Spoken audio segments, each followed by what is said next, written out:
Bonjour Frédéric. Bonjour Michel. Tu vas bien? Ça va et toi? Bon. On fait un tour sur le stockage? On fait un tour, ouais. Bon, bah ok. On va voir pour préparer la récolte. Eh ben on y va. Ok, ça marche. Bon, donc on va faire un tour sur le stockage pour voir un petit peu où tu en es dans ta préparation. Ce que je te propose, c'est que le premier point, on regarde le problème des oiseaux, Oui. si tu veux bien. Parce que je vois déjà au sol que tu as quelques traces de fientes. Ouais, bah, comme on te l'avait dit, on a des problèmes d'étanchéité qu'on pensait ne pas avoir au niveau des tôles du toit, Ouais. des tôles de rive. D'accord. Bon, c'est vraiment des petits oiseaux. Ouais. Bah, tu nous avais parlé de l'histoire du filet compressé, quoi, des morceaux de filet compressé. Bah, on va prendre le temps de prendre l'échelle et puis d'en mettre à peu près à toutes les ondulations. Ouais. Bah oui, effectivement, parce que je pense que le premier point, de toute façon, pour ton stockage, c'est de s'assurer que tu n'aies pas d'oiseaux qui rentrent. Hein, ça, c'est le point primordial, puisque là, tu vas avoir à la fois un problème de propreté et surtout un problème sanitaire vis-à-vis des denrées que tu stockes dans tes cellules. Hein, donc ça, premier point primordial à travailler. OK? Ok. Bien. Ensuite, bien, je pense qu'une fois que tu auras travaillé sur cet aspect-là, deuxième chose, c'est le nettoyage. Ouais. Hein, puisque là, tu seras tranquille, tu n'auras plus de traces d'oiseaux. Alors, on va peut-être aller faire un petit tour à la fois à l'intérieur de tes cellules et entre tes cellules pour voir au prime abord ce qui pourrait être encore amélioré. Ouais. Hein, donc, je te propose qu'on avance sur les cellules. Ok. Bah oui, tiens, tu vois par exemple, dans les ondes de tes tôles, là dans les coins, effectivement, les oiseaux doivent rentrer par là. Ouais, oui, donc c'est bien à ces endroits-là qu'il C'est ces faudra. endroits-là où on doit mettre le filet, quoi. Oui, tout à fait. Hein, je pense que là, ça sera l'idéal et ça répondra complètement au problème d'herméticité de ton bâtiment. D'accord? Alors, par contre, ce que je vois, c'est que tu as aménagé un trou dans ton bardage pour le passage d'un tuyau. Ouais. Ça sert à quoi ce tuyau? Bah, c'est le tuyau qui alimente le boisseau et c'est vrai qu'on n'a pas eu le temps encore de faire l'étanchéité vers D'accord. l'extérieur. Ok. Alors je ne sais pas comment on doit faire. Est-ce qu'on doit faire une trappe et enlever les tuyaux ou... Alors, déjà, le problème, c'est que un trou comme ça dans ton bardage, c'est un risque de pénétration de ton silo par les rongeurs, d'une part, et autre chose également, par exemple, par d'autres animaux comme les chats. Ouais. Actuellement, tu n'as pas de stockage de grains stockés dans tes cellules, donc il n'y a pas de risque. Quand tu auras du grain dans tes cellules, c'est un problème sanitaire. On sait très bien que les chats montent sur les cellules pour s'y promener. Et d'un point de vue sanitaire, c'est pas très logique.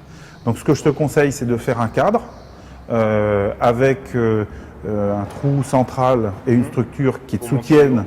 Pourquoi pas un métal déployé, ce qui te permet encore d'accroître ton aération de bâtiment et ainsi te protéger contre la pénétration par d'autres animaux. Ok, très bien. D'accord? Donc sur l'aspect nettoyage, bon, bah, effectivement, on voit qu'il y a des traces de fientes d'oiseaux, Ouais. donc il faudra les gratter. Et puis tu as un peu de dépôt de poussière entre tes cellules, quelques petites graines.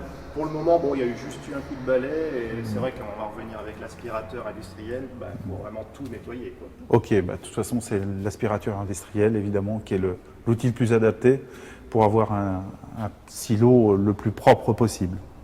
On va regarder l'intérieur de tes cellules, peut-être, pour voir aussi où on en est. Ok. Hop, voilà. Ok, bon, bah, donc tes cellules sont vides.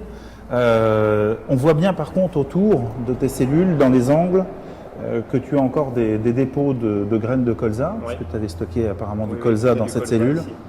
Bon, telle qu'elle est dans l'état où elle se trouve, de l'aspirateur industriel sera largement suffisant. Par contre, une chose intéressante, c'est que tu m'as déjà démonté toutes tes gaines de ventilation.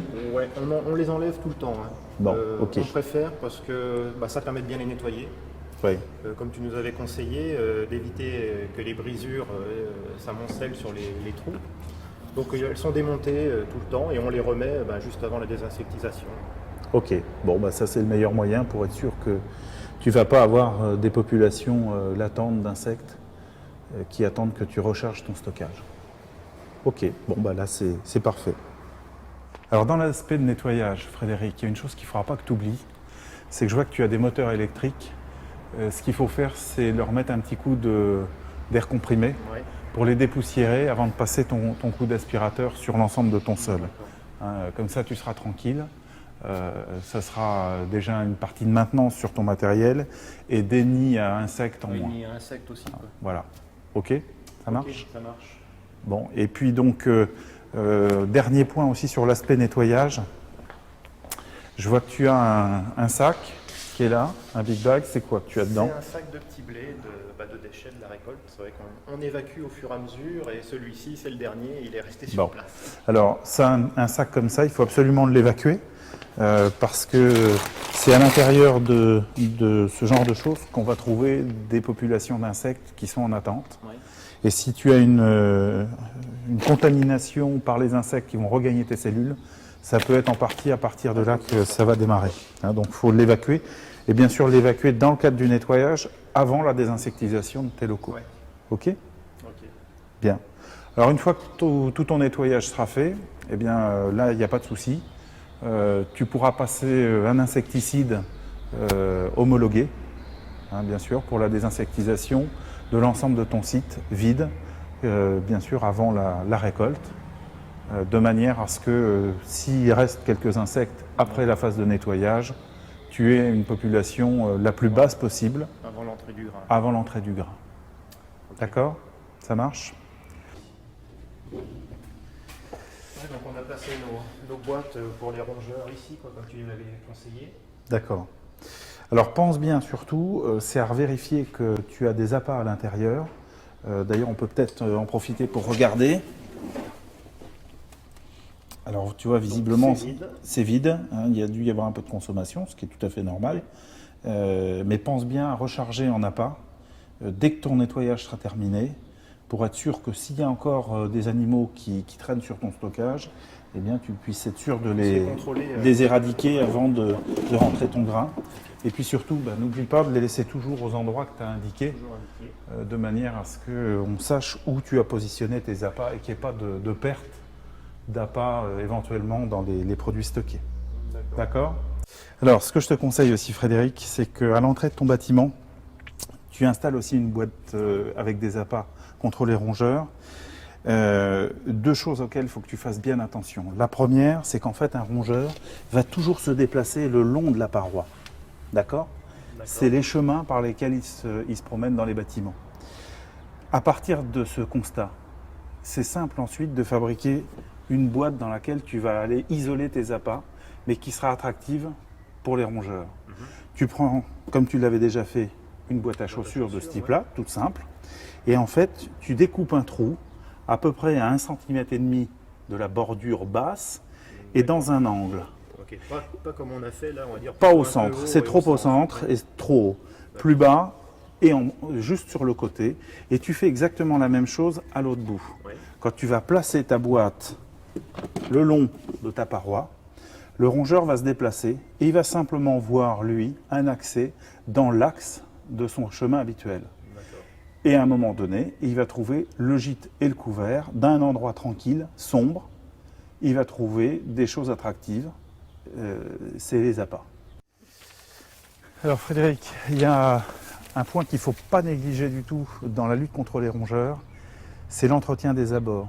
Je vois que tu as un peu d'herbe. Bon, il faut qu'il y ait le minimum d'herbe, au moins sur une dizaine ou une quinzaine de mètres de large. Et puis un point important aussi, c'est sous ton cyclone à poussière, il y a eu une accumulation de déchets. Ouais. Et on voit visiblement que ça a été visité. Et tu dois avoir un rongeur qui est venu s'installer ici. Effectivement. Je pense même que ça peut être un rat. D'accord? Donc pour limiter le risque qu'ils viennent s'installer dans ton stockage, le mieux c'est de faire un nettoyage important tout autour de ton endroit à déchets. Et là, je pense que tu régleras le problème. Okay. D'accord ?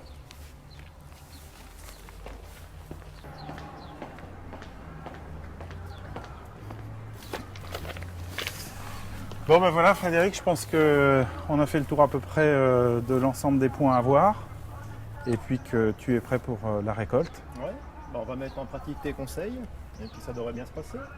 D'accord, ok. En attendant la récolte. Ça marche. Frédéric, à bientôt. Au revoir.